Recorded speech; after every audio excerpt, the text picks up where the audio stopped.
MajCom. Seriously kick-ass strategy gaming.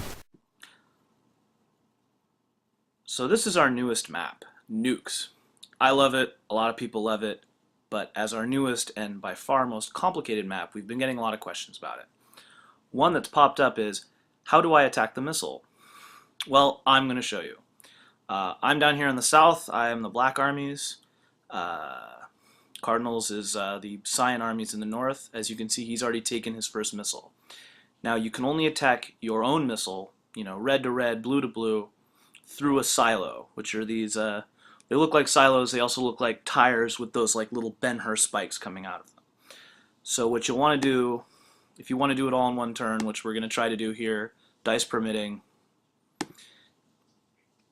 is essentially you go all the way up the ladder. So from your silo, you're the lowest level, the rocket will light up, and essentially you just work your way up the ladder. It's not a ladder. And that's really it. There's not a lot more complicated to it. I totally understand that some people look at this map and it seems really insane and confusing, but it's all fairly rational.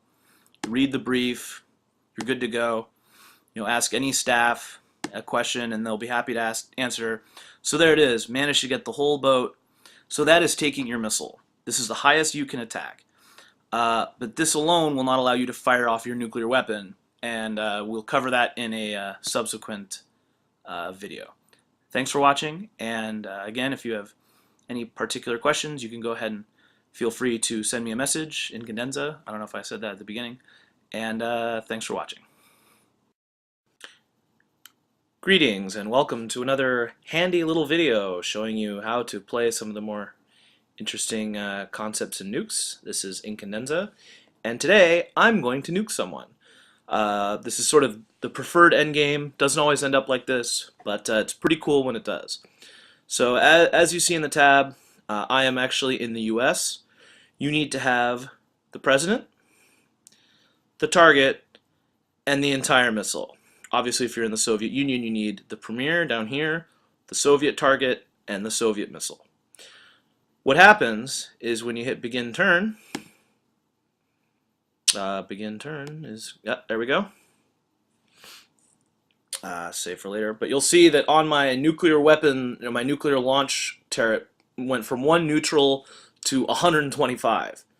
That number is determined by how many of the research facilities and scientists, or whatever exactly we're calling them, you have. But usually it's almost invariably going to be plenty to bomb your opponent back to the Stone Age. And from there, it's just a matter of blitzing them. You can hit every single one of the opposing turrets, including their missile. Otherwise, there'd be preposterous stalemates. And it's really this simple. You probably don't even need to watch the rest of this, but maybe I'll make a profane joke at the end just to lighten up the tedium. It's really fun, especially for those of us that grew up during the end of the Cold War. Call me crazy, but I've always found the prospect of nuking my opponent to be kind of fun. So with that, and that's it. You just wipe them out, and that's the ball game. So thanks for watching, and we'll probably do at least one more of these for nukes, and maybe for some for maps coming up in the future. So there you go, and happy nuking. MajCom.